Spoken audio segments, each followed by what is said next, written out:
मृत्यु के देवता यमराज का वध कर दिया गया था।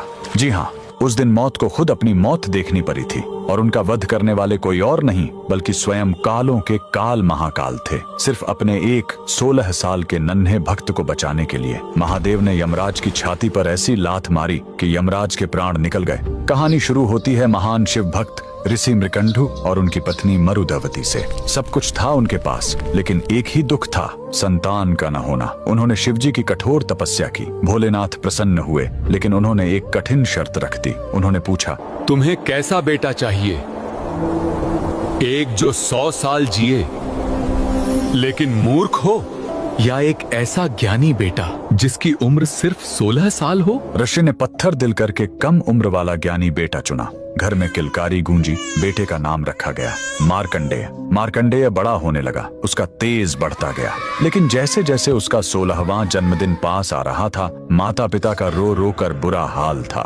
जब मार्कंडेय ने कारण पूछा और उसे अपनी मौत का सच पता चला, तो वो नन्हा बालक बिल्कुल नहीं घबराया। उसने कहा, मैं उस महाकाल की शरण में जाऊंगा जो मौत को भी बदल सकते हैं। वह घर छोड़कर एक पवित्र और सुंदर नदी के किनारे आ गया।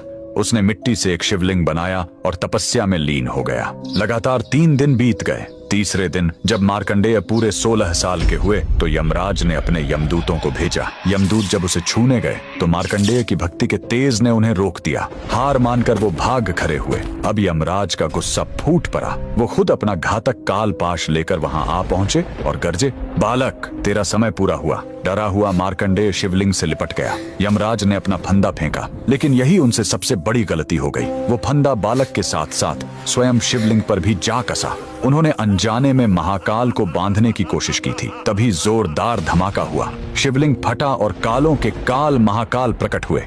उन्होंने गरज कर कहा, मूर्ख, तूने मेरे भक्त पर वार करने की हिम्मत कैसे की? महाकाल ने एक जोरदार लात यमराज की छाती पर मारी और अपने त्रिशूल से वहीं यमराज का वध कर दिया। उस पल दुनिया से मौत खत्म हो गई। शिवजी ने मार्कंडेय को अमर होने का वरदान दिया। बाद में सृष्टि का संतुलन बनाए रखने के लिए उन्होंने यमराज को भी वापस जिंदा किया, लेकिन इस चेतावनी के साथ कि वो शिव भक्तों से दूर रहेंगे। उस महाशक्तिशाली महादेव के लिए